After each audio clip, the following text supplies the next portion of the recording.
Hello students, my name is Akash Kohli and welcome back my channel Kohli Science Classes. Today we will discuss about the sample question paper of 2021 term first. Term first chemistry का 2021 का sample paper question CBSE ने release कर दिया है, उसी को लेकर कुछ डिस्कशन करने वाले हैं। हालांकि अभी तक यूट्यूब पर कोई वीडियो नहीं आई है जो सैम्पल क्वेश्चन पेपर पूरा सॉल्व आपको करा सके। ये यूट्यूब पर पहली वीडियो होगी जो आपको सैम्पल क्वेश्चन पेपर केमिस्ट्री का पूरा सॉल्व कराएगी विद लाइन टू लाइन पूरा क्वेश्चन के साथ। ठीक है, तो आइए स्टार्ट करते हैं। पहली बात तो इस क्वेश्चन के बारे में, इस सैम्पल क्वेश्चन पेपर के बारे में जान ले रहे हैं। इस सैम्पल क्वेश्चन पेपर में है क्या क्या। केमिस्ट्री का है, केमिस्ट्री क्वेश्चन पेपर 2021 इधर आपकी स्क्रीन पर दिखाई भी दे रहा होगा आपको। अब इसमें बेटा बात करते हैं हम कि नंबर ऑफ़ क्वेश्चंस कितने हैं। नंबर ऑफ़ क्वेश्चंस की अगर हम बात करें तो नंबर ऑफ़ क्वेश्चंस है कितने। नंबर ऑफ़ क्वेश्चंस की बात कर रहे हैं अगर हम, तो नंबर ऑफ़ क्वेश्चंस टोटल हैं इसमें 55। आपको अटैम्प्ट कितने करने हैं। अटैम्प्ट की अगर बात की जाए तो जो अटैम्प्ट आपको करने हैं वो करने हैं 45। और पेपर की मार्किंग कितने की है आपकी। पेपर की मार्किंग की अगर बात की जाए तो मार्किंग जो है, जो आपके मार्क्स हैं वो कितने हैं 35। अप्रॉक्स अगर देखा जाए तो एक क्वेश्चन कितने नंबर कैरी कर रहा है। ईच क्वेश्चन कैरी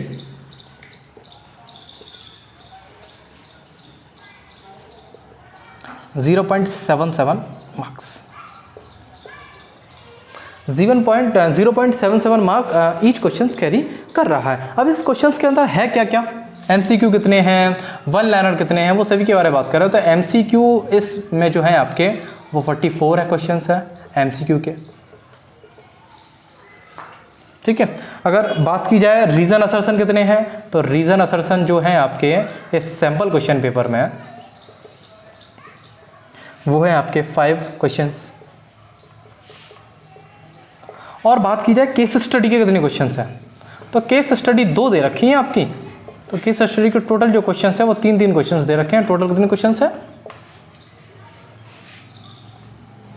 6 क्वेश्चंस है आपके। अगर देखा जाए तो नंबर ऑफ क्वेश्चंस कितने हो गए 40 और 6 55 आपके क्वेश्चंस हो गए। 55 क्वेश्चंस हो गए। न्यूमेरिकल की अगर बात की जाए तो अराउंड न्यूमेरिकल्स इसमें जो है आपके वो तकरीबन 3 से 4 न्यूमेरिकल हैं। 3 से 4 क्वेश्चंस हैं न्यूमेरिकल के। कितने क्वेश्चंस हैं 3 से 4 क्वेश्चंस हैं आपके न्यूमेरिकल के। अब इस क्वेश्चंस पेपर में किस किस चैप्टर से कितने क्वेश्चंस हैं उसे लेकर डिस्कशन कर रहे हैं हम। तो सॉलिड स्टेट की बात करें तो सॉलिड स्टेट में कितने हैं, तो सॉलिड स्टेट में आपके नंबर ऑफ क्वेश्चंस 8 हैं। सॉल्यूशन की बात करें तो सॉल्यूशन में कितने हैं, solution question number of questions 8 हैं। पी ब्लॉक की बात करें तो पी ब्लॉक में कितने हैं, पी ब्लॉक में सबसे ज़्यादा क्वेश्चंस पूछे गए हैं, वो क्वेश्चंस है आपके 15। Haloalkanes and haloarenes की बात करें, haloalkanes and haloarenes है,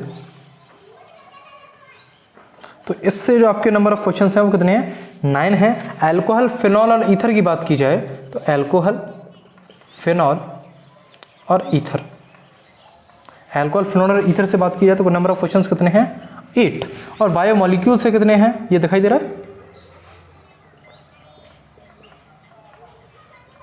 बायोमोलिक्यूल से बात की जाए तो बायोमोलिक्यूल से आपके 6 क्वेश्चन हैं।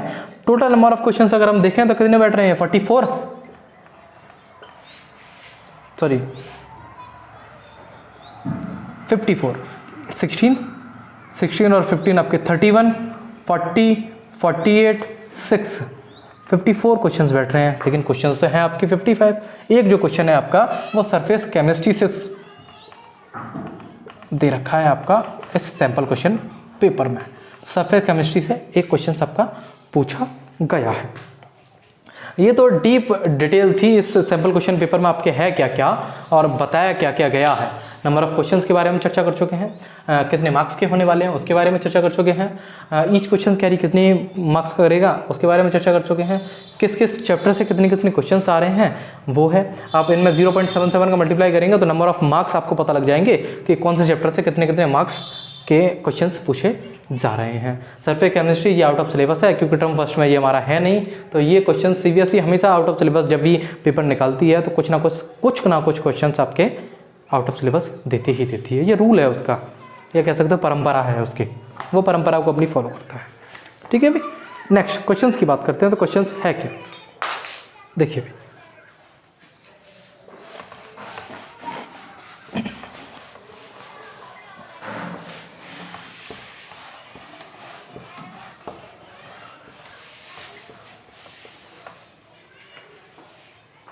देखिए फर्स्ट क्वेश्चन दे रखा है आपका, और एक बात तो मैं बताना ही भूल गया आपको कि सेक्शंस डिवाइड किए गए हैं आपके इसमें। जैसे जनरल इंस्ट्रक्शन जो आपके दे रखे हैं वो मैं सैम्पल क्वेश्चन पेपर मेरे सामने है, पढ़ के बता दे रहा हूँ। जनरल इंस्ट्रक्शन में दे रखा है आपको टाइम जो दिया जाएगा वो 90 मिनट का टाइम दिया जाएगा। टाइम आपको कितना मिलेगा? 90 मिनट्स का टाइम मिलेगा। 90 मिनट जानते होंगे, 1.5 आवर। पहला क्वेश्चन में देखा कि the question paper contains 3 section. जो क्वेश्चन पेपर होगा 3 सेक्शंस को कंटेन करेगा। सेक्शन ए जो होगा आपका वो 25 क्वेश्चंस को रखेगा, जिसमें से आपको कोई भी 20 करने हैं। 25 क्वेश्चंस में से आपको कोई से भी 20 करने हैं, कोई से भी 20, ठीक है।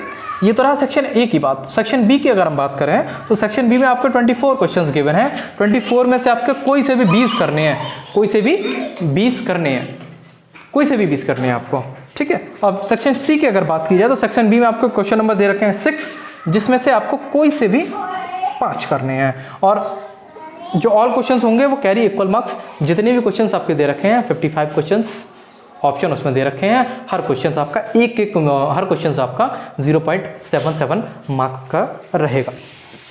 0.77 मार्क का एक क्वेश्चन आपका रहने वाला है। ऑप्शन दे रखा है तो ऑप्शन आप अपने हिसाब से कर सकते हैं। तो आइए फर्स्ट क्वेश्चन से बारे में हम चर्चा करने वाले हैं। फर्स्ट क्वेश्चन है क्या?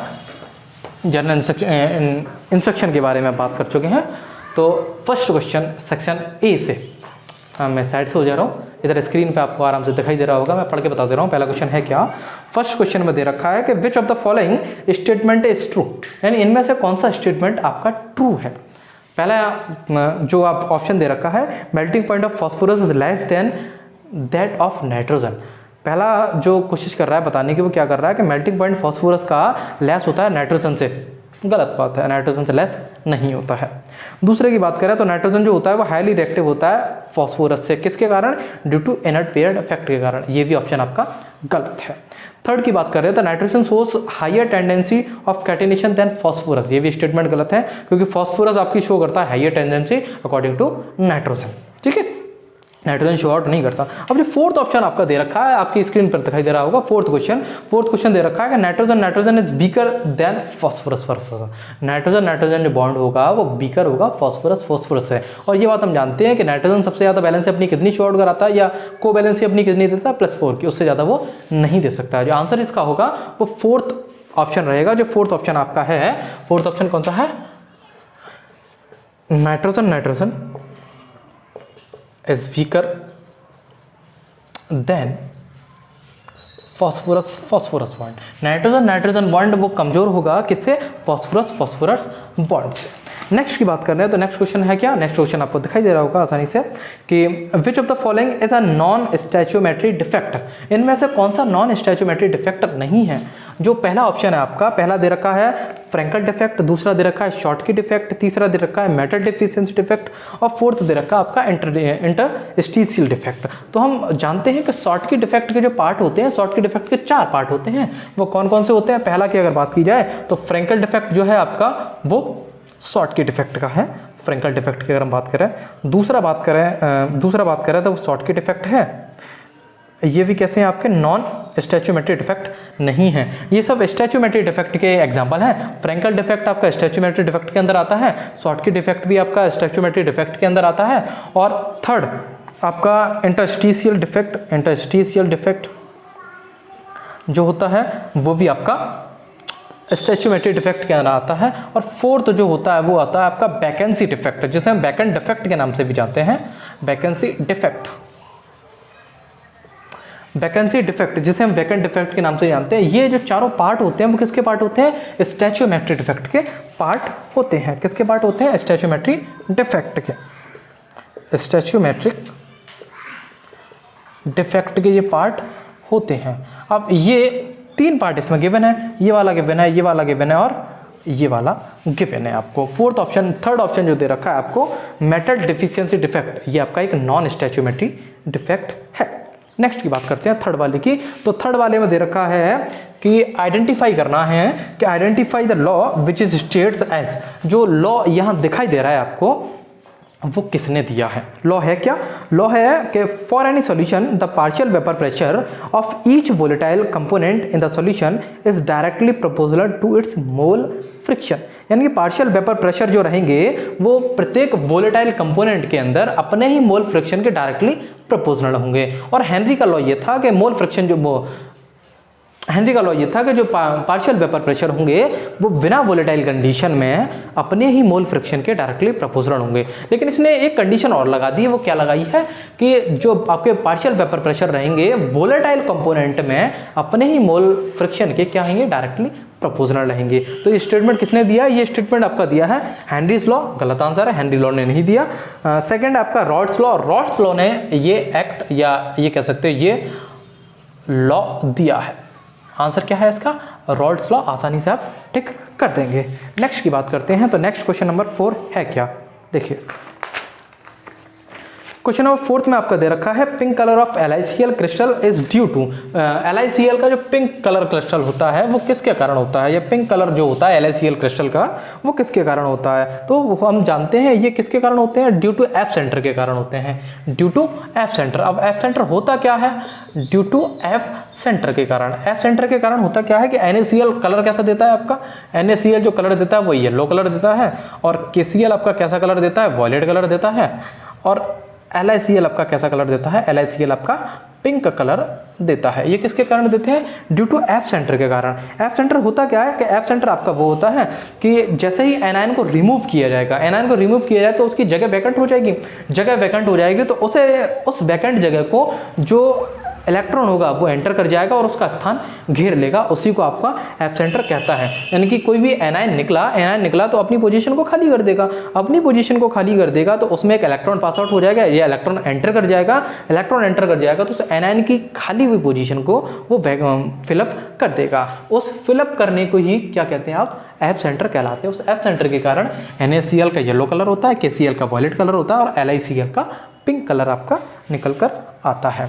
फिफ्थ की बात करते हैं, तो क्वेश्चन नंबर 5 है क्या कि which of the following isomer has the highest melting point. इनमें से कौन से आइसोमर का हाईएस्ट मेल्टिंग पॉइंट होता है। अब इसमें आइसोमर शब्द का प्रयोग किया गया, तो आइसोमर होता क्या है, तो आइसोमर हम जानते हैं कि अलग अलग पोजीशन पर आप किसी भी फंक्शनल ग्रुप को अटैच करते हैं या किसी एल्काइल ग्रुप को अटैच करते हैं, वही उस स्ट्रक्चर का आइसोमर हो जाता है। जैसे अगर बात की जाए कि C5H7 या C2H5Br का अगर आइसोमर बनाने की कोशिश किया है तो जाहिर सी बात है Br को पहली पोजीशन पर अटैच करते हैं, उसके बाद दूसरी पोजीशन पर अटैच करते हैं, ऐसे ही करके आप हाइड्रोजन को रिप्लेस कर सकते हैं, पोजीशन चेंज कर सकते हैं। पोजीशन चेंज करने को ही आइसोमर कहा जाता है। अब उसने ये पूछा है कि which of the following isomer has the highest melting point. इनमें से कौन से आइसोमर का हाईएस्ट मेल्टिंग पॉइंट होता है। तो हाईएस्ट मेल्टिंग पॉइंट की बात करें तो हाईएस्ट मेल्टिंग पॉइंट जो होते हैं वो हमेशा उसके होते हैं जिसकी ज्योमेट्री कैसी हो, या तो सिमेट्री बनकर आ रही हो, सिमेट्री बनकर आ रही हो, कैसी बनकर आ रही हो, या तो आपकी जो ज्योमेट्री बनकर आ रही है वो सिमेट्रिकल पोजीशन पर हो, सिमेट्रिकल पोजीशन पर होगी, या अगर बात की जाए एंड पैरा पोजीशन पर, या तो सिमेट्रिकल पोजीशन हो या पैरा पोजीशन हो, वो सभी कैसे होंगे, उन सभी का जो मेल्टिंग पॉइंट होगा वो हाई होगा। अब स्ट्रक्चर की बात करते हैं, तो स्ट्रक्चर इसमें कौन सा आंसर होगा, तो 1,4 डाइक्लोरोबेंजीन, 1,4 डाइक्लोरोबेंजीन इसका आंसर हो जाएगा। हम जानते हैं कि ये सिमेट्रिकल पोजीशन है, ऐसे पैरा पोजीशन भी कहा जाता है। सिमेट्रिकल पोजीशन और पैरा पोजीशन में हमेशा मेल्टिंग पॉइंट जो रहता है वो आइसोमर्स का कैसा रहता है, हाई मेल्टिंग पॉइंट रहता है। आंसर क्या रहेगा इसका, 1,4 डाइक्लोरोबेंजीन इसका आंसर रहेगा। नेक्स्ट क्वेश्चन 6 की बात करते हैं, तो 6 क्वेश्चन क्या कह रहा है कि which of the following reactions is not explained by the open chain structure of glucose.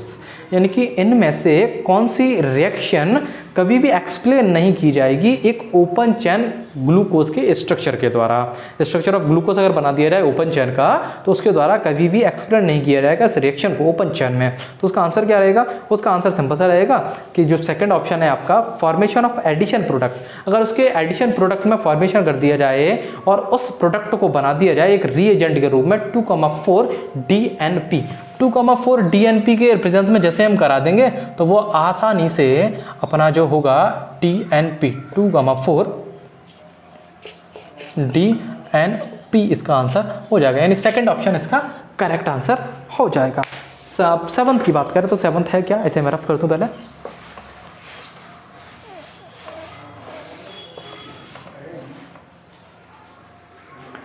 Seventh है आपका कि Williamson synthesis of preparing dimethyl ether is an. अब ये रिएक्शन मैं करा चुका हूँ, ये नहीं कह सकते आप कि ये रिएक्शन मैंने करा ही नहीं है, करा चुका हूँ आपको। अगर नहीं कराइए तो एल्कोहल, फिनोल और ईथर का चैप्टर आप देख सकते हैं, प्लेलिस्ट मैंने अपने प्लेलिस्ट में दे की है, आराम से जाइए। और लास्ट वाला पोर्शन है, लास्ट वाला पोर्शन आप देख सकते हैं विलियम सिंथेसिस रिएक्शन में। अब इसमें बोला क्या है कि विलियम सिंथेसिस रिएक्शन जो है आपके William synthesis of preparing dimethyl ether is an. Dimethyl कैसे किया जाता है, तो हम सिंपल से जानते हैं कि रोना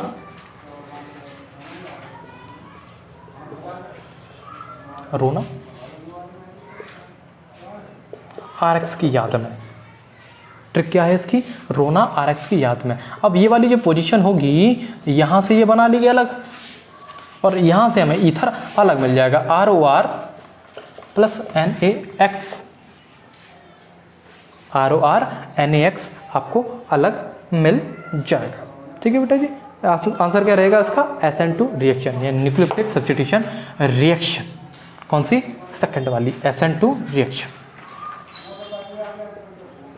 SN2 रिएक्शन इसका आंसर हो जाएगा। क्या आंसर हो जाएगा इसका, SN2 रिएक्शन इसका आंसर हो जाएगा। नेक्स्ट की बात करते हैं क्लोरीन वाटर, 8 वाला जो क्वेश्चन दे रखा है वो chlorine water loses it's yellow colour on standing because. जो क्लोरीन वाटर होता है वो अपने येलो कलर को स्टैंडिंग क्यों कर देता है। जब हम जानते हैं कि वाटर के अंदर जो भी येलो कलर हो रहा है वो किसके कारण हो रहा है, क्लोरीन के कारण हो रहा है। या पानी रख के बेकार हो जाता है वो किसके कारण होता है, क्लोरीन के कारण होता है। अब ऐसा तो नहीं है कि उसके अंदर क्लोरीन क्यों नहीं पाई जाती वाटर के अंदर, तो वाटर के अंदर क्लोरीन नहीं पाई जाती। इसका जो सिंपल सा आंसर वो है कि अगर क्लोरीन की reaction in the presence of water अगर हम करा दें, ये आपका क्लोरीन है, इसकी रिएक्शन अगर वाटर के अंदर करा देंगे तो क्या क्या मिल जाएगा, एक तो HCl मिल जाएगा और HCl आपको अलग मिल जाएगा, HCl आपको अलग मिल जाएगा। या Cl का बॉन्डिंग करा दें हम HOH के साथ, तो ये वाला जो फॉर्मेशन होगा वो HCl अलग निकाल लेगा और यहाँ से हमें HCl अलग और HOCl अलग मिल जाएगा, HOCl अलग मिल जाएगा और HCl आपको अलग मिल जाएगा। तो इसका आंसर बात की जाए तो HOCl और HCl किस किस में आ रहे हैं, HOCl और HCl आ रहे हैं आपके सेकंड ऑप्शन में। तो इसका आंसर कौन सा हो जाएगा, 8 का बी आंसर राइट हो जाएगा। अब नेक्स्ट की हम बात करें तो नेक्स्ट क्वेश्चन आपका 9 वाला, during dehydration of alcohol. Alcohol का अगर डिहाइड्रेशन किया जाए तो एल्कीन से by heating with concentration H2SO4 the initial step क्या होता है। इनिशियल स्टेप हम जानते हैं, जैसे ही मैकेनिज्म हम करते हैं तो सबसे पहले कौन सा उपयोग किया जाता है, प्रोटोनेशन, जाहिर सी बात है। तो आंसर क्या हो जाएगा इसका, protonation of alcohol molecule. Alcohol molecule का अगर हम प्रोटोनेशन कराना शुरू करते हैं तो आराम से ड्यूरिंग डिहाइड्रेशन ऑफ एल्कोहल, जैसे हम डिहाइड्रेशन करेंगे एल्कोहल का और हीटिंग देंगे एल्कीन्स बनाने के लिए H2SO4 की कंसंट्रेशन में, तो फर्स्ट स्टेप जो इनिशियल स्टेप होगा क्या होगा आपका, प्रोटोनेशन ऑफ एल्कोहल मॉलिक्यूल।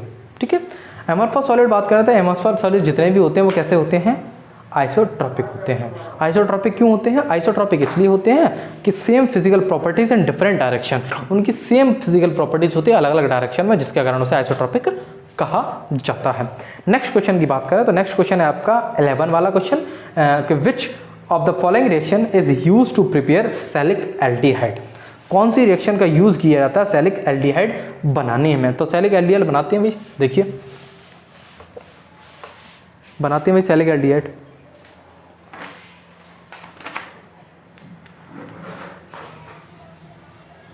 देखिए कोई भी आपका एल्कोहल है, आप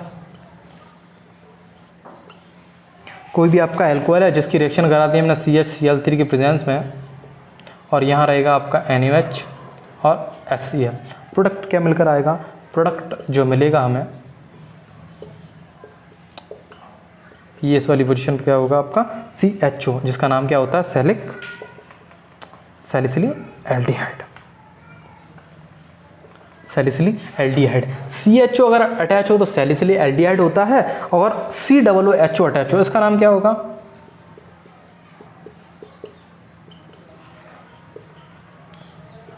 सैलिसल्डिहाइड, सैलिसिलिक एसिड।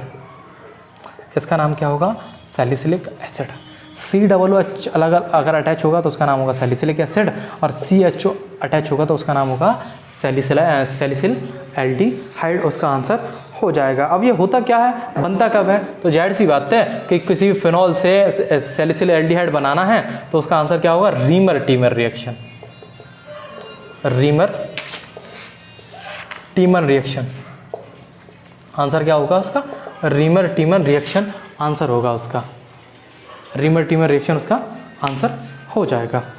ठीक है, देखिए भाई नेक्स्ट देखिए।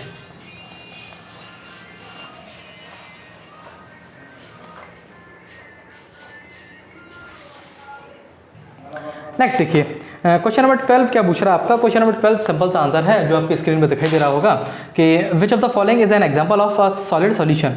इनमें से कौन सा आपका सॉलिड सॉल्यूशन दे रखा है? तो फर्स्ट ऑप्शन की बात करें तो फर्स्ट ऑप्शन आपका सी वाटर। सी वाटर कभी भी सॉलिड में कंज्यूम नहीं किया जा सकता, हालांकि उसे फ्रीज हम कर सकते हैं। फ्रीज अगर कर दिया जाए, मेल्टिंग पॉइंट उसका, फ्रीजिंग पॉइंट उसका गिरा दिया जाए तो आसानी से उसे हम सॉलिड में कन्वर्ट कर सकते हैं, लेकिन आंसर इसका यहाँ सॉलिड सॉल्यूशन में नहीं है। ऑप्शन हमें दे रखे हैं sea water, sugar solution, smoke and 22 carat gold. अगर आपको आंसर पता है तो कमेंट बॉक्स में कमेंट करके बता सकते हैं, नहीं तो इसका आंसर सिंपल सा डी है, 22 कैरेट गोल्ड। 13 की बात करते हैं। 13 क्वेश्चन आपका है क्या? 13 क्वेश्चन आपका कह रहा है कि the boiling point of alcohols, जो बॉइलिंग पॉइंट रहेगा एल्कोहल्स का वो higher than those of hydrocarbons of comparable masses due to. जो बॉइलिंग पॉइंट रहेगा एल्कोहल्स का वो हायर रहेगा हाइड्रोकार्बन्स के कंपैरिजन में, उनके मासेस के कंपैरिजन में किसके कारण रहेगा? तो सिंपल सा जानते हैं कि एल्कोहल कोई भी आपका दे रखा है, जैसे ROH,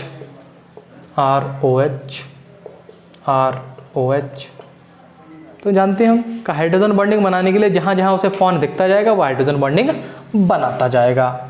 फॉन हाइड्रोजन बॉन्डिंग आराम से बना लेगा। आंसर क्या होगा इसका? आंसर जो होगा इसका वो होगा हाइड्रोजन बॉन्डिंग। किसके कारण होता है? हाइड्रोजन बॉन्डिंग के कारण ये ज़्यादा हायर होते हैं। ओके, देखिए भाई, और एक और क्वेश्चन आपसे पूछा जाता है कि सबसे ज़्यादा बॉइलिंग पॉइंट जो रहता है किस फंक्शनल ग्रुप का रहता है? सबसे ज़्यादा जो बॉइलिंग पॉइंट रहता है वो कौन सा फंक्शनल ग्रुप का रहता है? कार्बोक्सिलिक एसिड का। कार्बोक्सिलिक एसिड का सबसे ज़्यादा हायर पॉइंट रहता है। दूसरे की अगर बात की जाए तो दूसरे नंबर पर कौन रहता है? दूसरे नंबर पर आपका रहता है एल्कोहल। कौन सा रहता है दूसरे नंबर पर? दूसरे नंबर पर रहता है आपका एल्कोहल। अब नेक्स्ट क्वेश्चन की बात करें तो 14 वाला क्वेश्चन है आपका कि which of the following has the lowest boiling point. इनमें से कौन सा लोएस्ट बॉइलिंग पॉइंट रखता है? अगर हम देखें कि बॉइलिंग पॉइंट इंक्रीज कहाँ करता है, जैसे जैसे हम डाउन द ग्रुप जाते जाएंगे बॉइलिंग पॉइंट इंक्रीज होता चलेगा। बॉइलिंग पॉइंट इंक्रीज होता चलेगा किसके कारण होता है? हाइड्रोजन बॉन्डिंग के कारण। अब H2O को देखा जाए तो H2O क्यों स्ट्रॉन्ग कहा जाता है? H2O इसलिए स्ट्रॉन्ग कहा जाता है क्योंकि उसका इंटरमॉलिक्यूलर हाइड्रोजन बॉन्डिंग कैसा होता है? स्ट्रॉन्ग होता है। अब इसका आंसर पूछा है कि लोएस्ट बॉइलिंग पॉइंट किसका होगा, तो लोएस्ट बॉइलिंग पॉइंट जो रहेगा वो किसका रहेगा? आपका H2S का रहेगा। किसका बॉइलिंग पॉइंट रहेगा? बी ऑप्शन इसमें आंसर सही होगा, H2S। क्या रहेगा इसका आंसर? H2S इसका आंसर सही रहेगा। नेक्स्ट की बात करते हैं क्वेश्चन नंबर 15 की। विच of the following statement is correct. इनमें से कौन सा स्टेटमेंट करेक्ट है? तो बताइए भाई। फर्स्ट आपका दे रखा है fibrous proteins are generally soluble in water. Second आपका दे रखा है aluminium is an example of fibrous proteins. Third आपका दे रखा है in fibrous proteins the structure is stabilised by hydrogen bonds and disulphate bonds. Fourth आपका ऑप्शन दे रखा है pH does not affect the primary structure of protein. कौन सा है? तो फर्स्ट वाले की बात करें तो फाइब्रस प्रोटीन होते हैं वो जनरली सॉल्युबल वाटर में नहीं होते, लेकिन ये सॉल्युबल बता रहा है तो ये ऑप्शन गलत है। एल्यूमिनियम कभी फाइब्रस प्रोटीन का एग्जांपल नहीं होता, ये भी ऑप्शन गलत है आपका। जो फाइब्रस प्रोटीन होते हैं उनका जो स्ट्रक्चर होता है वो स्टेबलाइज होता है हाइड्रोजन बॉन्ड के कारण एंड डाइसल्फेट बॉन्ड्स के कारण, ये भी स्टेटमेंट आपका गलत है। इसका जो राइट आंसर रहेगा वो फोर्थ वाला रहेगा जो कि दे रखा है आपका pH डज नॉट अफेक्ट। जो pH होगा वो कभी इफेक्ट नहीं करेगा प्राइमरी स्ट्रक्चर ऑफ प्रोटीन के प्राइमरी स्ट्रक्चर पर। नेक्स्ट क्वेश्चन की बात करते हैं। 16 वाले क्वेश्चन में दे रखा है तो 16 वाले का क्वेश्चन आपको दे रखा है। 16 वाला क्वेश्चन दे रखा है आपको major product obtained on reaction of. Major product बताना है हमें कि मेजर प्रोडक्ट क्या निकल कर आएगा इस रिएक्शन से जब 3 फिनाइल प्रोपीन की रिएक्शन कराई जाए इन the presence of HBr organic peroxide में। तो हम जानते हैं कि HBr और परऑक्साइड की कंडीशन आ चुकी है, तो कब लगती है वो HBr परऑक्साइड की कंडीशन? एंटी मार्कोनी में। स्ट्रक्चर किसका बना रहे हैं हम? स्ट्रक्चर बना रहे हैं 3 फिनाइल प्रोपीन का। 3 फिनाइल प्रोपीन का जो स्ट्रक्चर रहेगा वो कैसा रहेगा? CH2 CH double bond CH2 HBr की प्रेजेंस में रिएक्शन करा रहे हैं इन द प्रेजेंस ऑफ परऑक्साइड। हम जानते हैं कि नेगेटिव पार्ट कहाँ जाता है आपका? नेगेटिव पॉइंट वहाँ जाता है जहाँ हाईएस्ट नंबर ऑफ हाइड्रोजन होते हैं, और पॉजिटिव पार्ट कहाँ जाता है? जहाँ लेस नंबर ऑफ हाइड्रोजन रहते हैं। अब हाईएस्ट नंबर ऑफ हाइड्रोजन कहाँ है और लेस नंबर ऑफ हाइड्रोजन कहाँ है उसके बारे में देखिए। तो ये वाला जो H होगा वो अटैक करेगा इस वाले पर, और ये Br जो अटैक होगा वो करेगा इस वाले पर। तो प्रोडक्ट क्या बनकर आ जाएगा? प्रोडक्ट आपका सिंपल सा बनकर आ जाएगा CH2 single bond CH2 single bond CH2 Br। Answer क्या हो जाएगा इसका? आंसर हो जाएगा, आंसर क्या हो जाएगा इसका बताएं भाई। अब काउंटिंग कहाँ से शुरू करेंगे हम? अब काउंटिंग हम वहाँ से शुरू करेंगे जहाँ से हमारा फंक्शनल ग्रुप अटैच है। 1 2 एंड 3, 1 2 3, ठीक है भाई। 3 फिनाइल यानी थर्ड पोजीशन पर लगा हुआ 3 फिनाइल 1 ब्रोमो प्रोपेन, ये आपका आंसर हो जाएगा। यानी फर्स्ट वाला 3 फिनाइल 1 ब्रोमो प्रोपेन इसका आंसर सही हो जाएगा, ठीक है भाई। नेक्स्ट की बात करते हैं क्वेश्चन नंबर 17 कि which of the following is a correct statement for C2H5Br। इनमें से कौन सा स्टेटमेंट सही है C2H5Br की कंडीशन में? अगर मैं देखा जाए तो स्टेटमेंट कौन सा सही होगा? चारों की रिएक्शन आपको लिख के दिखा दूंगा। चारों की रिएक्शन देखिए भाई, देखिए चारों की रिएक्शन। चारों की रिएक्शन अगर मैं दिखाने की कोशिश करूं तो चारों की रिएक्शन जो आपकी बन के आएगी कि ये फर्स्ट वाले के लिए बेटा C2H5Br की रिएक्शन अगर हम Na के प्रेजेंस में करा दें तो जो आपका प्रोडक्ट बनेगा वो कितना बनेगा? C4H10 plus NaBr। ये बैलेंस नहीं है, इसे बैलेंस कर लेना आप। हम जानते हैं कि ये वाली पोजीशन कौन सी होती है? वुड्स रिएक्शन होती है। ये कौन सी रिएक्शन होती है? वुड्स रिएक्शन होती है। ये अगर आपको याद हो तो कौन सी रिएक्शन रहती है जी?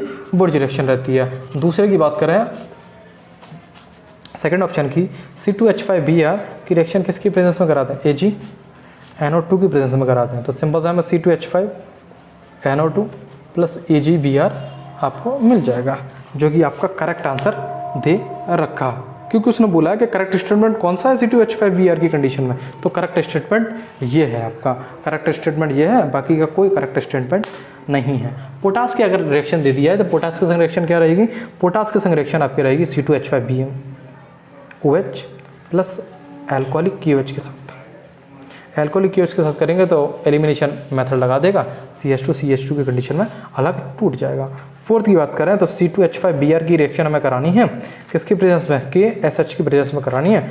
तो जो प्रोडक्ट मिलेगा C2H5SH प्लस KBr अलग मिल जाएगा, KBr अलग मिल जाएगा। यहाँ आंसर क्या रहेगा आपका?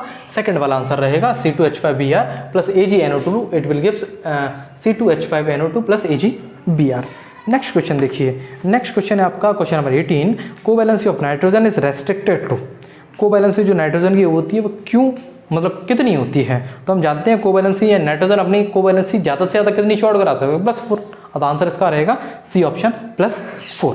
क्वेश्चन नंबर 19 की बात करते हैं। सॉल्युबिलिटी ऑफ गैसेस, सॉल्युबिलिटी जो गैसेस की रहेगी इन लिक्विड्स, लिक्विड में decreases with rise in temperature, जैसे जैसे हम टेम्परेचर बढ़ाते जाएंगे, क्योंकि डिसोल्यूशन इज एन, डिसोल्यूशन क्या रहेगा इसमें? तो डिसोल्यूशन आंसर जो रहेगा आपका एक्सोथर्मिक प्रोसेस रहेगी आपकी, और वो भी कैसी प्रोसेस रहेगी? Reversible process.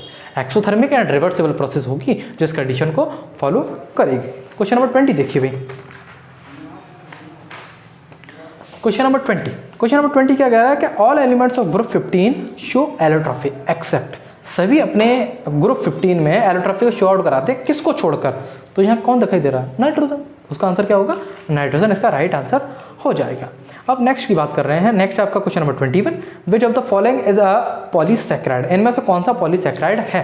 तो हम जानते हैं कि पॉलीसैकेराइड के दो पार्ट होते हैं, वो कौन कौन से होते हैं, ग्लाइकोजन और स्टार्च। इसमें एक स्टार्च दे नहीं रखा है, तो क्या दे रखा है, ग्लाइकोजन। आंसर क्या हो जाएगा इसका, ग्लाइकोजन राइट आंसर हो जाएगा। क्वेश्चन नंबर 22 की बात करें तो substance having the lowest boiling point, जो सब्सटेंस है उसका लोएस्ट बॉइलिंग पॉइंट कितना रहता है, यानी नीचे दिए गए सब्सटेंस में किसका लोएस्ट बॉइलिंग पॉइंट रहता है। तो हम जानते हैं कि हीलियम का सबसे लोएस्ट बॉइलिंग पॉइंट रहता है। हीलियम का बॉइलिंग पॉइंट कहाँ तक पहुँच सकता है, तो हीलियम का बॉइलिंग पॉइंट आपका पहुँच सकता है -452 degree Fahrenheit, only 4.2 degree Celsius से लेकर। ये जो रहेगा वो एब्सोल्यूट जीरो रहेगा आपका, ये वाला जो पोर्शन रहेगा वो एबव एब्सोल्यूट जीरो की पोजीशन पर रहेगा। और नेगेटिव में कितना जा सकता है, नेगेटिव में 452 डिग्री फ़ारेनहाइट आपका जा सकता है। नेक्स्ट क्वेश्चन की बात कर रहे हैं, क्वेश्चन नंबर 23, जो कि आपके स्क्रीन पे आपको दिखाई दे रहा होगा। क्वेश्चन नंबर 23 क्या कह रहा है, क्वेश्चन नंबर 23 में पढ़ के बता दे रहा हूँ सिंपल सा क्या है। क्वेश्चन नंबर 23 कह रहा है आपका का lower molecular masses alcohols are, जो लोअर मॉलिक्यूलर मासेज रहेंगे एल्कोहल्स में वो कौन से रहेंगे। पहला ऑप्शन है आपका miscible in liquid amount of water, ये तो हो ही नहीं सकता, एल्कोहल की बात की जा रही है तो वो लिमिटेड अमाउंट ऑफ वाटर नहीं हो सकता है। और mixable in excess of water, क्या मिक्सेबल जो रहेगा वो एक्सेस करेगा वाटर में, वो भी नहीं ऑप्शन हो सकता आपका। Miscible in water in all proportion, water के सारे प्रोपोर्शन में जो मिक्सेबल रहेगा वो लोअर मॉलिक्यूलर मास एल्कोहल का दर्शाएगा, ये इसका राइट आंसर है, सी ऑप्शन इसका राइट आंसर है। 24 क्वेश्चन की बात कर रहे हैं तो maximum oxidation state exhibit by chlorine, chlorine के द्वारा मैक्सिमम ऑक्सीडेशन स्टेट जो शो आउट कराई जाती है वो कितनी शो आउट कराती है, वो शो आउट कराई जाती है +7, क्योंकि हम जानते हैं क्लोरीन का इलेक्ट्रॉनिक कन्फिगरेशन करें तो कितना आता है 287, तो लास्ट जो इलेक्ट्रॉन डोनेट करने की जो प्रॉपर्टी रहती है उसकी सबसे ज़्यादा जो ऑक्सीडेशन स्टेट दिखाता है अपनी, वो कितनी दिखाता है, 7 ऑक्सीडेशन स्टेट दिखाता है। नेक्स्ट क्वेश्चन की बात करते हैं, क्वेश्चन नंबर 25। क्वेश्चन नंबर 25 क्या कह रहा है आपका कि in which of the following cases blood cell will shrink, blood cell shrink जो करेंगे वो किस में करेंगे, वो देखिए क्या बोल रहा था क्वेश्चन नंबर 25 कि in which of the following, इनमें कौन से केसेस हैं जो blood cell will shrink, blood cell shrink करेंगे। तो नॉर्मल सा आंसर है इसका डी ऑप्शन है, बाकी जो 3 ऑप्शन आपको दे रखे हैं वो बिल्कुल रॉन्ग है। फोर्थ आंसर आपका राइट है D, when placed in distilled water. अब सेक्शन ए हमारा कवर हो चुका है। सेक्शन ए में हमें 25 में से 20 क्वेश्चंस करने थे, लेकिन हमने सारे के सारे कर लिए हैं, तो कोई दिक्कत नहीं। नेक्स्ट देखते हैं सेक्शन बी में, सेक्शन बी देखते हैं सेक्शन बी है क्या। तो सेक्शन बी में नॉर्मली आपका दे रखा है द सेक्शन कंसिस्ट, ये जो सेक्शन होगा वो 24 मल्टीपल चॉइस क्वेश्चन को कंडक्ट करेगा, आपको कोई से भी 20 करने हैं। और in case more than desirable number of questions are attempt, only first 20 will be considered for evaluation. अगर आप 20 से ज़्यादा कर भी लेते हैं ना तो सिर्फ जो स्टार्टिंग 20 होंगे उन्हीं को माना जाएगा, बाद के 20 को बाद के जो 4 क्वेश्चन है उनको माना नहीं जाएगा। सपोज करिए आपने बीच में एक क्वेश्चन छोड़ दिया, आप 1 to 24 कर रहे हैं ना, 1 to 24 क्वेश्चन में आपने पहला कर लिया, पहले के बाद दूसरा आपने छोड़ दिया, दूसरे के बाद फोर्थ छोड़ दिया, फोर्थ के बाद आपने 8 नंबर छोड़ दिया। अब 8 नंबर छोड़ने के बाद ये क्वेश्चंस आपने छोड़ दिए हैं, इनके आंसर आपको नहीं पता है, तो और बाद वाले हैं उन्होंने आपको कर लिए हैं, तो इनको छोड़ो, फर्स्ट 20 को मान लिया जाएगा। अब 20 में से आपने 21 क्वेश्चन कर लिए, 21 क्वेश्चन कर लिए, 21 में जो पहले 20 आ रहे होंगे, जो स्टार्टिंग से काउंट करेगा, पहला क्वेश्चन, दूसरा क्वेश्चन, तीसरा क्वेश्चन, ऐसे जो शुरुआत के 20 होंगे सिर्फ उन्हीं को लेंगे, बाकी के अदरवाइज को नहीं लेंगे, वो चाहे वो ऑप्शन आपके सही हो या गलत हो। क्या कह रहा है 26 क्वेश्चन सिंपल सा कह रहा है आपका कि how much ethyl alcohol must be added, ethyl alcohol कितना ऐड किया जाए 1 लीटर ऑफ वाटर में कि जो सॉल्यूशन है वो फ्रीज हो जाए -14 डिग्री पर, -14 डिग्री पर क्या हो जाए, सॉल्यूशन फ्रीज हो जाए। तो आइए निकालते हैं इस क्वेश्चन को, आंसर निकालते हैं इसका। आंसर क्या कह रहा है कि आंसर सिंपल सा कह रहा है कि हमें डेल्टा TF गिवन है, TF गिवन है कितना है -14 डिग्री सेल्सियस, -14 डिग्री सेल्सियस हमें गिवन है। अब इसे फाइंड क्या करनी है, मोलैलिटी, क्या फाइंड करनी है, मोलैलिटी हमें फाइंड करनी है। मोलैलिटी फाइंड करेंगे तो मोलैलिटी की फॉर्मूला क्या होता है, delta TF upon KF, TF की वैल्यू भी हमें गिवन है, डेल्टा TF की 14 तो दे ही रखी है, इसकी जो निकालेंगे वो कितनी है 1.86 है। काटेंगे इसे तो 0 आ जाएगा, आंसर जो निकल के आएगा वो 7.52 मोल, यानी फर्स्ट आंसर आपका करेक्ट आंसर हो जाएगा। ठीक है भाई, नेक्स्ट देखिए,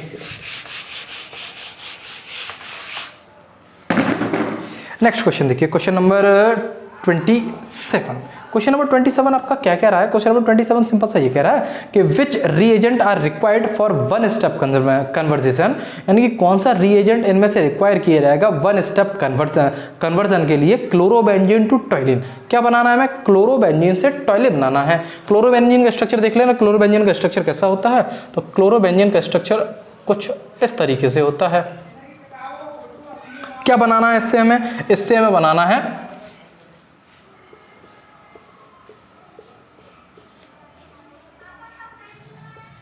टॉयलिन बनाना है।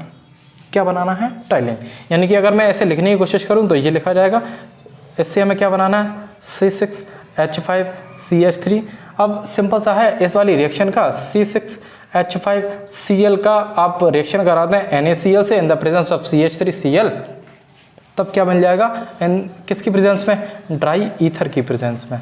किसकी प्रेजेंस में? ड्राई ईथर की प्रेजेंस में करा देंगे तो सिंपल सा हमें C6H5CH3 अलग मिल जाएगा और 2NaCl अलग मिल जाएगा हमें। यही आपका टॉयलिन होता है। दिक्कत कोई परेशानी नहीं होगी। नेक्स्ट क्वेश्चन देखिए, क्वेश्चन नंबर 28 क्या कह रहा है? क्वेश्चन नंबर 28 सिंपल सा ये कह रहा है कि ऑन पार्शियल हाइड्रोलाइसिस करना है C6HEF6 का गिब्स। पार्शियल हाइड्रोलाइसिस करने के लिए कह रहा है, ये पूरा हाइड्रोलाइसिस करने के लिए नहीं कह रहा, फाइनल हाइड्रोलाइसिस करने के लिए नहीं कह रहा है वो, याद रखिए इस बात को। फाइनल हाइड्रोलाइसिस और पार्शियल हाइड्रोलाइसिस दोनों में अंतर है। पार्शियल हाइड्रोलाइसिस जैसे हम करेंगे, इसे इरेज करके मैं दिखा रहा हूँ, तब आंसर क्या होगा, और फाइनल हाइड्रोलाइसिस करेंगे तो आंसर क्या होगा। पार्शियल हाइड्रोलाइसिस करेंगे तब क्या होगा, तो सिंपल सा है XeF6 की रिएक्शन इन द वाटर की प्रेजेंस में करा देंगे, तो हमें जो मिलेगा वो XeOF4 प्लस 2HF हमें मिल जाएगा। ये है आपका पार्शियल हाइड्रोलाइसिस। अब इसका फाइनल हाइड्रोलाइसिस भी करके दिखा दे रहा हूँ आपको। फाइनल जो रहेगा, अगेन जो प्रोडक्ट आ चुका है उसकी अगेन रिएक्शन वाटर के साथ करा दें आप, तब हमें क्या मिल जाएगा? XeO2F2 plus 2HF। इस वाली की रिएक्शन दोबारा से वाटर की प्रेजेंस में करा देंगे, तब हमें क्या मिल जाएगा? XeO3 plus 2HF। ठीक है भाई, ये आपका फाइनल हाइड्रोलाइसिस है, ये आपकी फाइनल हाइड्रोलाइसिस है।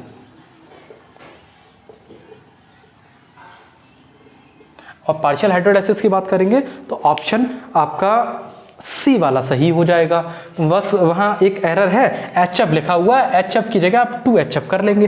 ठीक है भाई, देखिए next question, question number 29। Question number 29 क्या कह रहा है? क्वेश्चन नंबर 29 ये कह रहा है कि which one of the following statement is correct about sucrose. निम्न में से कौन सा स्टेटमेंट सुक्रोज के लिए सही है? तो सुक्रोज के लिए कौन सा है, उसका आप इलेक्ट्रॉनिक कन्फिगरेशन करा दें और उसे अंडरगोज करा दें इन्वर्जन की प्रोसेस में, और उसका हाइड्रोलाइसिस भी कराना होगा, यानी कि ऑप्शन सी आपका सही रहेगा। It undergoes inversion in the configuration on hydrolysis condition में, ये आंसर इसका सही हो जाएगा। क्वेश्चन नंबर 30 की बात करते हैं। क्वेश्चन नंबर 30 है क्या? क्वेश्चन नंबर 30 सिंपल सा है कि phenol does not undergo nucleophilic substitution reaction easily due to. Phenol जो होता है वो न्यूक्लियोफिलिक सब्स्टिट्यूशन रिएक्शन से आसानी से अंडरगो नहीं हो पाता, किसके कारण? तो नीचे जो कारण दे रखे एसिडिक नेचर ऑफ फिनॉल के कारण, ना गलत है। दूसरा आंसर इसका सही आंसर होगा partial double bond character of carbon alcohol bond. Carbon alcohol bond के कारण डबल बॉन्ड कैरेक्टर जो रहेगा आपका पार्शियल डबल बॉन्ड कैरेक्टर रहेगा, जिसके कारण जो फिनॉल होगा कभी भी न्यूक्लियोफाइल सब्स्टिट्यूशन रिएक्शन के अंडरगोज नहीं जाएगा। क्वेश्चन नंबर 31 की बात करते हैं, तो which of the following has highest ionization enthalpy. तो हम जानते हैं ग्रुप 15 में सबसे ज्यादा हाईएस्ट आयनाइजेशन एंथैल्पी किसकी होती है? नाइट्रोजन की होती है, क्योंकि उसे आसानी से ब्रेक नहीं कराया जा सकता है। और क्वेश्चन नंबर 32 की बात कर रहे हैं, तो मेटल एम आयन, जो मेटल एम आयन होगा फॉर्म ACCP लिखा हुआ है ना, क्या लिखा हुआ है? ACCP। तो इसे आप सही कर लेंगे, वो है आपका ACCP। क्योंकि ACCP कोई स्ट्रक्चर नहीं होता, CCP आपके स्ट्रक्चर होते हैं। क्वेश्चन है metal M ions from a CCP structure, oxide ions occupy 1/2 octahedral and 1/2 tetrahedral voids. अब ये होगा कैसे, ये आंसर इसका निकलेगा कैसे वो देखिए।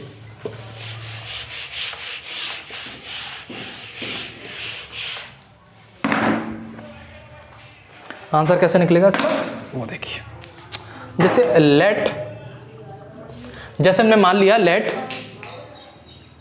लेट मान लिया हमने, let number of ions of M be X, number of tetrahedral voids हम जानते हैं कितने होते हैं, टेट्राहेड्रल वर्ड्स कितने होते हैं 2x। अब नंबर ऑफ ऑक्टाहेड्रल वर्ड्स की बात की जाए तो वो कितने होंगे x, टेट्राहेड्रल वर्ड्स x होंगे। नंबर ऑफ ऑक्साइड्स अगर निकालें तो कितने निकलेंगे, number of oxide equal to 1/2x, क्योंकि हाफ है और इसका भी आपका हाफ है, ठीक है, इसका भी हाफ है और टेट्राहेड्रल की भी आपका हाफ ही दे रखा है। नंबर ऑफ ऑक्साइड अगर निकालेंगे तो ये हो जाएगा आपका हाफ x और ये हो जाएगा आपका 2x। टोटल निकालेंगे तो कितना निकल के आएगा 3/2x निकल कर आ जाएगा। फॉर्मूला ऑफ ऑक्साइड, ऑक्साइड का फॉर्मूला क्या होता है, फॉर्मूला ऑफ ऑक्साइड, ऑक्साइड का फॉर्मूला अगर देखने की कोशिश करें हम तो फॉर्मूला क्या रहेगा ऑक्साइड का, MXO multiply 2x 3/2x 3/2x, ये x है तो x से x कैंसिल हो जाएगा। अब ये 2 ऊपर चला जाएगा तो क्या फॉर्मूला बन जाएगा, M2O3 आपका फॉर्मूला बन के तैयार हो जाएगा। राइट आंसर कौन सा होगा इसका, राइट आंसर जो होगा आपका डी ऑप्शन इसका राइट आंसर हो जाएगा। अब क्वेश्चन नंबर 33 क्या कह रहा है हमसे, क्वेश्चन नंबर 33 ये कह रहा है कि द रिएक्शन ऑफ टॉयलिन, टॉयलिन की रिएक्शन होगी विद क्लोरीन के साथ इन the presence of FeCl3, Cl3 की प्रेजेंस में जब कराएंगे तो गिव्स x मिलेगा, while थियोफ्टॉयलिन with Cl2 in the presence of light gives y, thus x and y। इन रिएक्शन जो होगी इसमें कि अब सिंपल सी रिएक्शन आपको करानी है, टॉयलिन की रिएक्शन करानी है Cl2 के साथ इन द प्रेजेंस ऑफ FeCl3, तो हमें जो x और y मिलेंगे वो क्या क्या होंगे, तो देखिए x और y होंगे क्या क्या।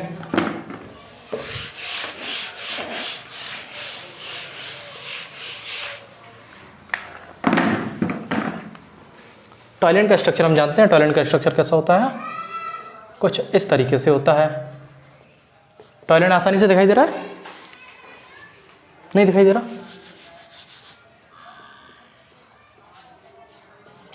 अब अच्छा ऊपर वाला नहीं दिखाई दे रहा, ये आपका टॉयलेट का स्ट्रक्चर। टॉयलेट के स्ट्रक्चर की रिएक्शन करानी है हमें किसके साथ, Cl2 के साथ इन the presence of FeCl3। FeCl3 की प्रेजेंस में जब कराएंगे तो एक बार ये आपका पैरा पोजीशन पर अटैच हो जाएगा और एक बार आपका ऑर्थो पोजीशन पर अटैच हो जाएगा। ये एक बार पैरा पोजीशन पर, एक बार ऑर्थो पोजीशन पर। ये वाला जो होगा आपका वो x होगा और यहां से दोबारा जब रिएक्शन कराएंगे टॉयलिन की क्लोरीन और सनलाइट की प्रेजेंस में, तब जो प्रोडक्ट हमें मिलेगा सिंपल सा CH2Cl, दोबारा से इसकी रिएक्शन करा देंगे Cl2 और सनलाइट की प्रेजेंस में, तो दोबारा प्रोडक्ट क्या मिलेगा हमें CHCl2, दोबारा से इसकी रिएक्शन करा देंगे Cl2 in the presence of sunlight, तब जो प्रोडक्ट मिलेगा आपको क्या मिलेगा, वो ये Y वाला प्रोडक्ट मिलेगा आपको CCl3। ये वाला जो प्रोडक्ट होगा वो कौन सा प्रोडक्ट होगा आपका, Y का प्रोडक्ट हो जाएगा। ठीक है भाई, रफ करें। नेक्स्ट देखिए क्वेश्चन नंबर 34 क्या कह रहा है, क्वेश्चन नंबर 34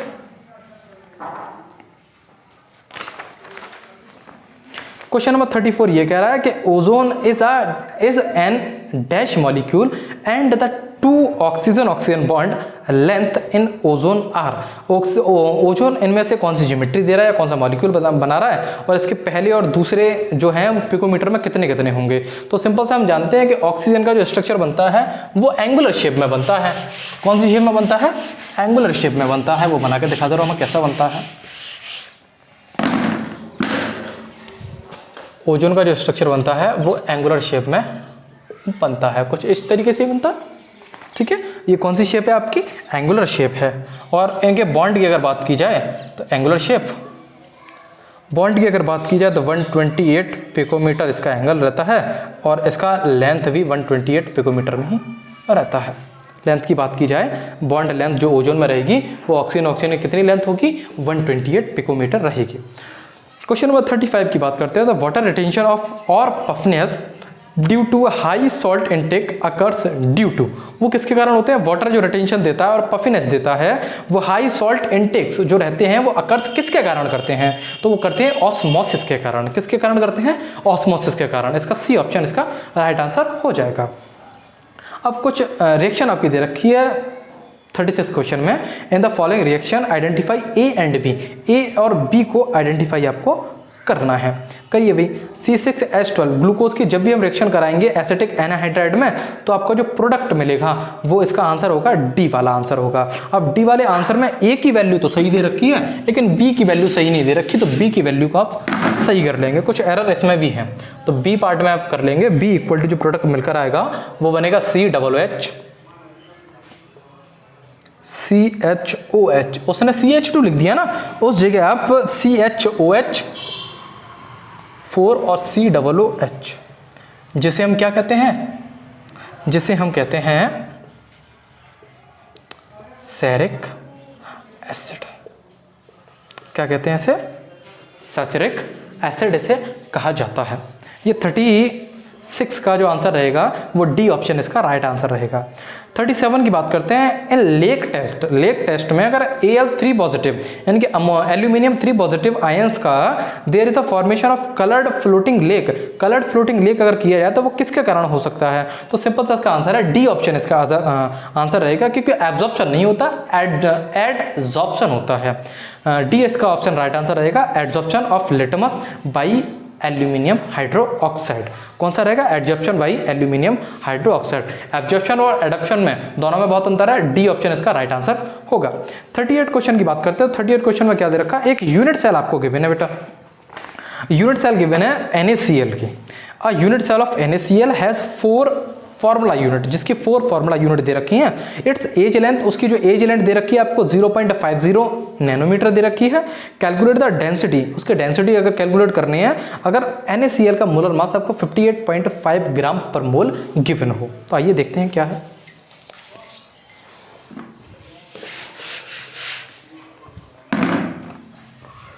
डेंसिटी हमें निकालनी है। क्या क्या गिवन है हमें? एज हमें गिवन है, एज कितनी है? 0.50 नैनोमीटर। इससे पहली बात आप सेंटीमीटर में कन्वर्ट करेंगे तो 5 × 10⁻⁻8 सेंटीमीटर आंसर आएगा इसका। और मास हमें कितना गिवन है? 58.5 ग्राम पर मोल इसका मास हमें गिवन है। और FCC का जो फॉर्मूला यूनिट दे रखा है यानी Z की वैल्यू जो दे रखी है वो कितनी दे रखी है? 4 दे रखी है। फॉर्मूला क्या लगता है? D = Z × M upon A³ × Na। क्या है? एवोगैड्रो नंबर है आपका। और एवोगैड्रो नंबर की वैल्यू कितनी होती है?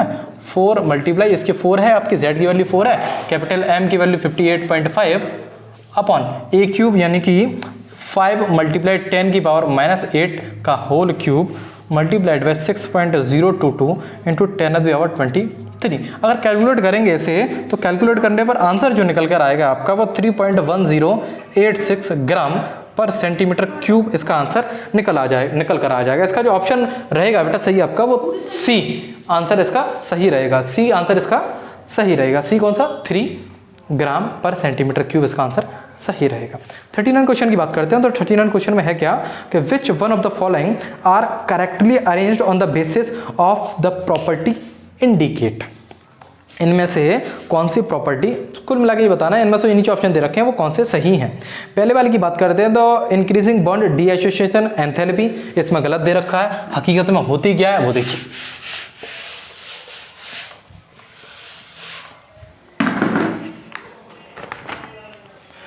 जो आपकी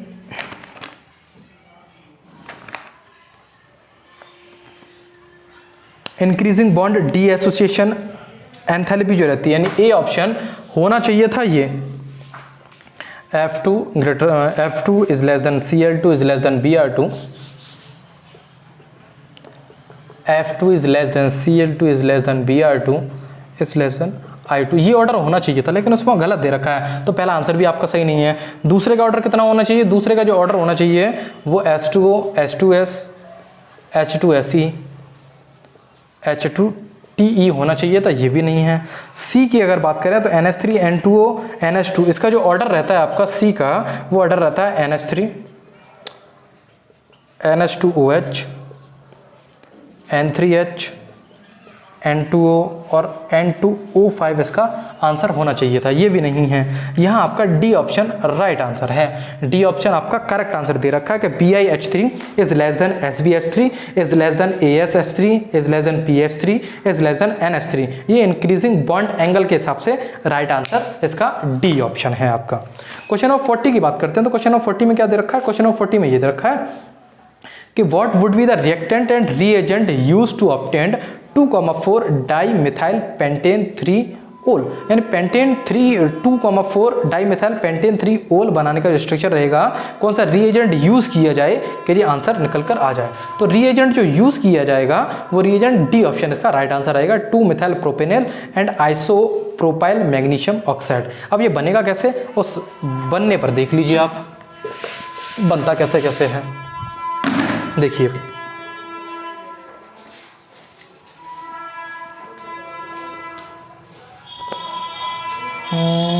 ये है आपका CH3 CH CH3 CH double bond O, ठीक है भाई, 2-मिथाइल पेंटेन 3 ओल दे रखा है आपको। इसकी रिएक्शन जब करा देंगे ये वाले रिएजेंट के साथ, जिसका नाम क्या है, जिसका नाम है 2-मिथाइल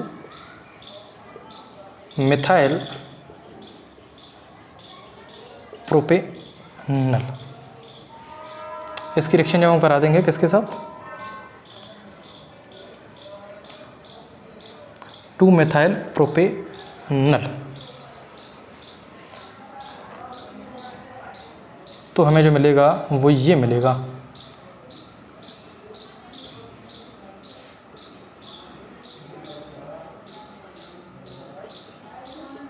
OMgI। ये जो प्रोडक्ट होगा वो क्या रहेगा आपका, आइसो प्रोपाइल मैग्नीशियम आयोडाइड, यानी कि पहला रिएजेंट ये यूज़ किया रहा है, दूसरा रिएजेंट ये आपका यूज़ किया जा रहा है, ठीक है भाई, दिक्कत कोई। आंसर जो रहेगा इसका two methyl propanal and isopropyl magnesium iodide इसका आंसर, यानी डी ऑप्शन इसका करेक्ट आंसर रहेगा। अब 43 की बात कर रहे हैं हम, ठीक है। इसका जब आप वाटर के साथ रिएक्शन करा दोगे, यानी कि H2 के साथ रिएक्शन करा दोगे तो सिंपल से आपको क्या मिल जाएगा, CH3 CH3 का होल ट्वाइस OH, ये मिल जाएगा आपको, ठीक है भाई। क्वेश्चन नंबर 41 में दे रखा है o hydroxy benzyl alcohol when reacted with, यानी कि ओ हाइड्रोक्सी बेंजाइल क्लोराइड जब PCl के साथ रिएक्शन करेगा तो जो प्रोडक्ट बनकर आएगा उसका IUPAC नेम क्या होगा। तो जो प्रोडक्ट बनकर आएगा उसका IUPAC नेम देखते हैं क्या होगा।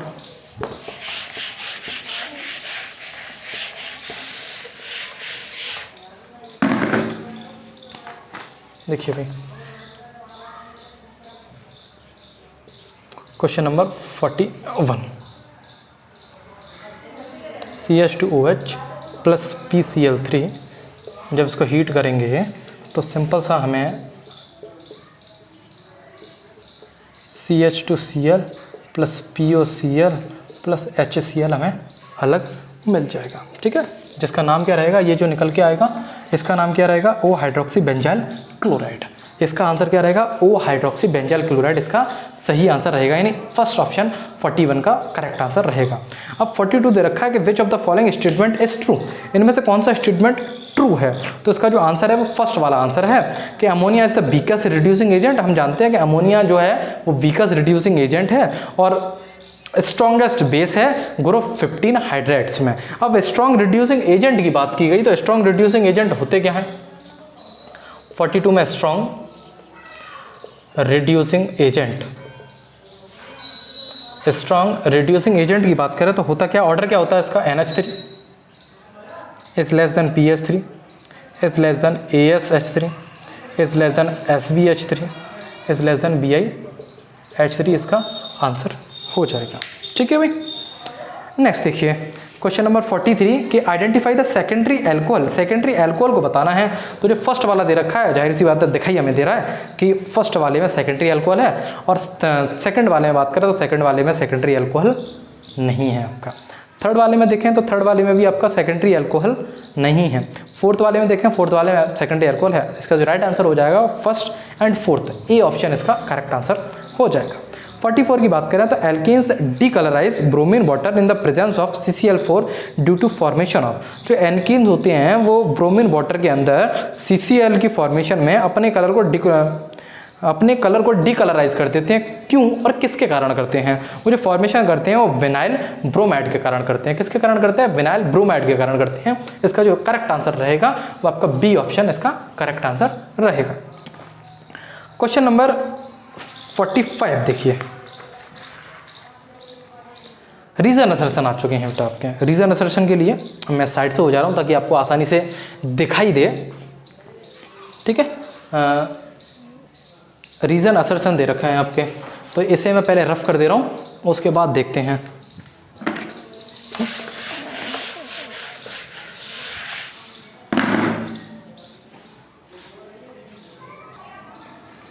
क्वेश्चन नंबर 45 दे रखा है, given below are two statement labelled as assertion A and reason R. Assertion A दे रखा है और रीजन आर दे रखा है। इसमें बताना है असर्शन सही है या रीजन सही है, दोनों सही है, या असर्शन रीजन से ज़्यादा करेक्ट आंसर है या रीजन असर्शन से ज़्यादा करेक्ट आंसर है। वो ऑप्शन आपके दे रखे हैं। तो असर्शन क्या कह रहा है, असर्शन ये कह रहा है कि electron gain enthalpy of oxygen, oxygen की इलेक्ट्रॉन गेन एंथैल्पी होगी वो is less than that of fluorine but greater than nitrogen. तो हम जानते हैं कि जो इलेक्ट्रॉन गेन एंथैल्पी होती है वो ऑक्सीजन की ज़्यादा होती है, किससे, ऑक्सीजन की कम होती है फ्लोरीन से, और ग्रेटर देन होती है नाइट्रोजन से। स्टेटमेंट सही है, असर्शन सही है। और रीजन की बात करते हैं, ionization enthalpy of element follow the order. जो आयनाइजेशन एंथैल्पी होती है वो इस ऑर्डर को फॉलो करती है, नाइट्रोजन, ऑक्सीजन और फ्लोरीन, यानी nitrogen is greater than oxygen is greater than fluorine. तो ये तो नहीं करती, करती क्या है, fluorine is greater than oxygen is greater than nitrogen, ये ऑर्डर फॉलो करती है फॉन का। और जो बुक में इसमें दे रखा है बुकलेट में वो वाला ऑर्डर फॉलो नहीं करती, यानी रीजन गलत है और असर्शन सही है। तो राइट आंसर क्या होगा इसका, ए इज सी इसका राइट आंसर होगा कि ए इज ट्रू, यानी असर्शन इसका ट्रू है और रीजन इसका फॉल्स है।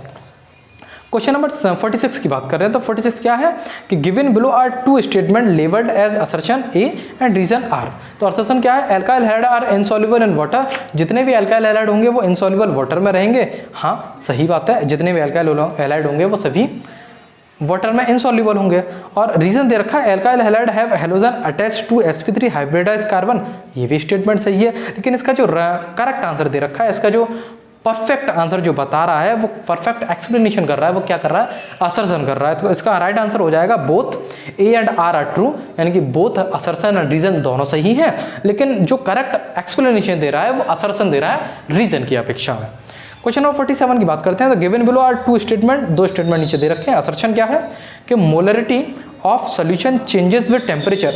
मोलरिटी का जो सोल्यूशन, किसी भी सोल्यूशन की जो मोलरिटी होती है वो टेम्परेचर के साथ चेंज हो जाती है। तो क्या है, सही है। लेकिन मोलरिटी आपकी क्वालिटेटिव प्रॉपर्टी के अंदर आती है, नहीं, मोलरिटी कभी भी क्वालिटेटिव प्रॉपर्टी के अंदर नहीं आती है। तो असर्शन इसका सही है और जो आपका रीजन है वो गलत आंसर है। इसका आंसर क्या हो जाएगा, सी ऑप्शन इसका राइट, यानी कि A is true but R is false. 48 question क्या कह रहा है, 48 क्वेश्चन ये कह रहा है कि असर्शन दे रखा है SO2 is reducing while TeO2 is an oxidizing agent. तो ये इसका आंसर सही है। असर्शन क्या होता है, असर्शन दे रखा है कि SO2 रिड्यूसिंग है किसकी अपेक्षा में, TeO2, जबकि TeO2 क्या है, एक ऑक्सीडाइजिंग एजेंट है। सही है, बिल्कुल सही है। रीजन क्या है, reducing property of dioxide decreases from SO2 to TeO2। ये भी इसका सही है कि जैसे रिड्यूसिंग प्रॉपर्टी हम देखेंगे डाइऑक्साइड की, तो SO2 से कहाँ तक जाती है, TeO2 तक जाती है। लेकिन इसका जो करेक्ट एक्सप्लेनेशन दे रहा है वो असर्शन इसका करेक्ट एक्सप्लेनेशन दे रहा है, यानी कि इसका जो ऑप्शन हो जाएगा वो ए ऑप्शन हो जाएगा। Both assertion reason are true, दोनों असर्शन रीजन सही हैं, लेकिन जो करेक्ट एक्सप्लेनेशन दे रहा है वो असर्शन दे रहा है। ठीक है, R is the true but correct explanation of A, correct R का जो करेक्ट एक्सप्लेनेशन वो क्या है, ए है। क्वेश्चन नंबर 49 की बात करते हैं। तो 49 क्या है कि cryoscopic constant depends on the nature of solvent. जो कायरोस्कोपिक कांस्टेंट होते हैं वो नेचर ऑफ सॉल्वेंट पर डिपेंड करते हैं, नहीं, वो डिपेंड किस पर करते हैं, नंबर ऑफ सॉल्वेंट मॉलिक्यूल पर डिपेंड करते हैं। जितने भी कायरोस्कोपिक कांस्टेंट होंगे वो सभी के सभी नंबर ऑफ सॉल्वेंट मॉलिक्यूल पर डिपेंड करेंगे, यानी कि असर्शन इसका गलत हो गया। रीजन देखते हैं, cryoscopic constant is a universal constant. Yes, cryoscopic constant क्या है, कि यूनिवर्सल कांस्टेंट है, तो इसका असर्शन गलत है, यानी assertion is false but reason is true. इसका डी आंसर राइट आंसर हो जाएगा। अब सेक्शन सी पर बात करते हैं। सेक्शन बी भी हमारा फिनिश हो चुका है, सेक्शन ए भी हमारा फिनिश हो चुका है, सेक्शन सी पर बात करते हैं। तो सेक्शन सी है क्या, सेक्शन सी में कुछ क्वेश्चंस आपको दे रखे हैं, इसमें से सिर्फ आपको 5 क्वेश्चंस करने हैं। 6 क्वेश्चंस गिवन है, कोई से भी 5 करने हैं। मैच द फॉलोइंग दे रखा है, amino acid, thymine, insulin, phosphodiester linkage और यूरेसिल, और दूसरे पार्ट में दे रखा है प्रोटीन, न्यूक्लिक एसिड, डीएनए और ज्यूटर आयन, यानी कि ये बताने एक दूसरे से लिंकेज है या नहीं है। अब इसका करेक्ट ऑर्डर बताना है, करेक्ट ऑर्डर है क्या इसका, तो करेक्ट ऑर्डर इसका राइट आंसर जो है वो डी है, यानी कि अमीनो एसिड जो होते हैं आपके वो प्रोटीन होते हैं, जब भी जानते हैं कि अमीनो एसिड सारे के सारे प्रोटीन के अंदर आते हैं। सेकंड है आपका थाइमिन, थाइमिन जो होता है वो डीएनए का एक पार्ट है थाइमिन। थर्ड की बात करते हैं इंसुलिन, तो इंसुलिन ज्यूटर आयन के अंदर आता है। फोर्थ है आपका फॉस्फोडिएस्टर लिंकेज, जो कि अटैच रहता है आपके न्यूक्लिक एसिड से अटैच रहता है। इसका आंसर रहेगा वो डी ऑप्शन इसका करेक्ट आंसर रहेगा। विच of the following analogies is correct, इनमें से कौन सी एनालॉजीज करेक्ट है। तो नाइट्रोजन का जो इलेक्ट्रॉनिक कन्फिग्रेशन दे रखा है, नाइट्रोजन का कितना होता है 7, तो नाइट्रोजन का इलेक्ट्रॉनिक कन्फिग्रेशन 7 दे रखा है, सही है, लेकिन आर्गन का इलेक्ट्रॉनिक कन्फिग्रेशन इसने सही नहीं दे रखा है, तो ये ऑप्शन ए ऑप्शन गलत हो जाएगा। बी ऑप्शन भी गलत है कि carbon maximum compound, xenon no compound, xenon तो कंपाउंड देता है ना, हमने पी ब्लॉक में पढ़ा था XeF3 XeF6 ये स्ट्रक्चर बनाते हैं ना, इसलिए। XeF2 is linear, ClF3 is trigonal planar, तो ClF3 जो होता है आपका वो बाई पैरामेडिकल होता है, ना कि ट्राइगोनल प्लेनर। इसका जो राइट आंसर रहेगा वो डी इसका राइट ऑप्शन रहेगा। Helium metrological observation, argon metallurgical process के अंदर आता है। 52 क्वेश्चंस की बात करते हैं। तो कंप्लीट द फॉलोइंग एनालॉजी कि same molecular formula but different structure, same molecular formula जो होते हैं पर उनके स्ट्रक्चर अलग अलग बना दिए हैं, तो वो किसकी कंडीशन में आएंगे, आइसोमर्स की कंडीशन में आएंगे। और दूसरा दे रखा है ए कि ए जो है वो ए है आपका same molecular formula but different structure, A इसका करेक्ट आंसर है। बी दे रहा है कि non super possible mirror images, तो इसका जो राइट आंसर है वो ए है। पहला वाला जो दे रहा है वो आइसोमर, हाँ करेक्ट आंसर होता है आइसोमर्स, और दूसरे वाले का नॉन स्पेनुलर मिरर इमेजेस ये आता है आपका एनेंटियोमेर के अंदर आता है आपका, तो इसका जो करेक्ट आंसर रहेगा 52 का क्या है, ए करेक्ट आंसर इसका रहेगा। अब केस स्टडी के आपके क्वेश्चंस दे रखे हैं, रीड द फॉलोइंग पैसेज, इस पैसेज को आपको रीड करना है, तो मैं आंसर आपको डायरेक्ट टिक करा दे रहा हूँ। जो कोऑर्डिनेशन नंबर दे रखे हैं, कुछ ज्योमेट्री दे रखी है, और पी आर कैटाइन से आर एनायन के बीच में दे रखा है।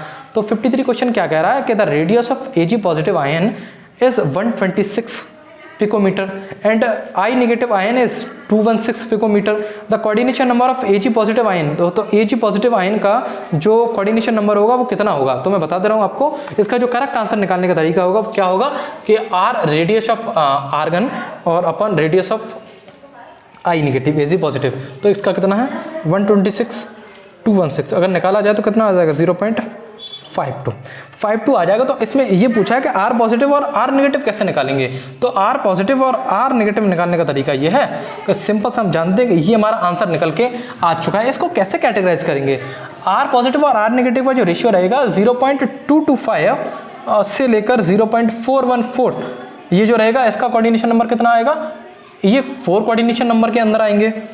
0.414 से लेकर 0.732 जो रहेंगे वो 6 ऑक्सीडेशन नंबर के अंदर आएंगे, और जो आपका रहेगा 0.732 से लेकर 1.000 उसका जो ऑक्सीडेशन नंबर आएगा वो 8 ऑक्सीडेशन नंबर के अंदर आएंगे। हमारा जो आंसर आ रहा है वो किसके कैटेगरी के अंदर आ रहा है, इसके अंदर आ रहा है, तो इसका जो ऑक्सीडेशन नंबर हो जाएगा वो कितना हो जाएगा, 6 इसका करेक्ट आंसर हो जाएगा, यानी कि 53 का आपका सी ऑप्शन करेक्ट आंसर हो जाएगा। 54 की बात करें तो a solid AB has a square planar structure. Square planar structure की बात करें तो स्क्वायर प्लेनर स्ट्रक्चर जो होता है वो कौन सा होता है, NaCl का होता है। स्क्वायर प्लेनर स्ट्रक्चर किसका होता है, NaCl का स्क्वायर प्लेनर स्ट्रक्चर आपका होता है। NaCl के स्ट्रक्चर के बारे में बात कर रहे हैं जी, तो Ra पॉजिटिव कैसे निकालेंगे और Rb पॉजिटिव कैसे, B निगेटिव कैसे निकालेंगे, तो इसका जो रेशियो हमें गिवन है 0.414 गिवन है, तो Rb निगेटिव हमें निकालना है। तो Rb निगेटिव निकालने का तरीका ये है कि Ra पॉजिटिव और अपॉन 0.141, इसकी वैल्यू कितनी दे रखी है 120, और ये 0.414 कैलकुलेशन करेंगे तो 290 पिकोमीटर इसका राइट आंसर हो जाएगा। 54 का जो आंसर रहेगा वो D option 290 picometre. Last question पे हम पहुंच चुके हैं। वीडियो आपने पूरा देखा, बहुत बहुत धन्यवाद। 55 क्वेश्चंस की बात करते हैं। तो a good fit is considered to be one where the cation can touch. तो इसका जो राइट आंसर रहेगा वो all of its nearest neighbours anion इसका आंसर रहेगा, यानी ए ऑप्शन इसका करेक्ट आंसर रहेगा। वीडियो आपने पूरी देखी है तो इसका मतलब ये है कि आप बहुत धैर्य से बैठे रहे हैं, CBSE को लेकर बहुत आप सीरियस हैं, ताकि CBSE जो निकालती रहे अपडेट उसको हम देखते रहें इस चैनल पर। तो इस चैनल पर मैं पूरा सैम्पल पेपर आपको कवर करा चुका हूँ विद डिटेल एनालिसिस के साथ, विद डिटेल सॉल्यूशन के साथ। सारे सॉल्यूशन आपको प्रोवाइड किए गए हैं, सब कॉन्सेप्ट आपको क्लियर बताए गए हैं। पूरा कह सकते हो कि हम पूरा छान चुके हैं सैम्पल क्वेश्चन पेपर को। अगर आपको अच्छी लगी हो तो ज़्यादा से ज़्यादा अपने दोस्तों को शेयर करें, ताकि यूट्यूब पर ये वीडियो अच्छे से और ग्रो कर सके और फैल सके। तो यहीं आपका वीडियो फिनिश होती है पूरी। वीडियो को पूरा देखने के लिए बहुत बहुत धन्यवाद, थैंक यू। एंड आराम से इस वीडियो को आप शेयर भी कर सकते हैं।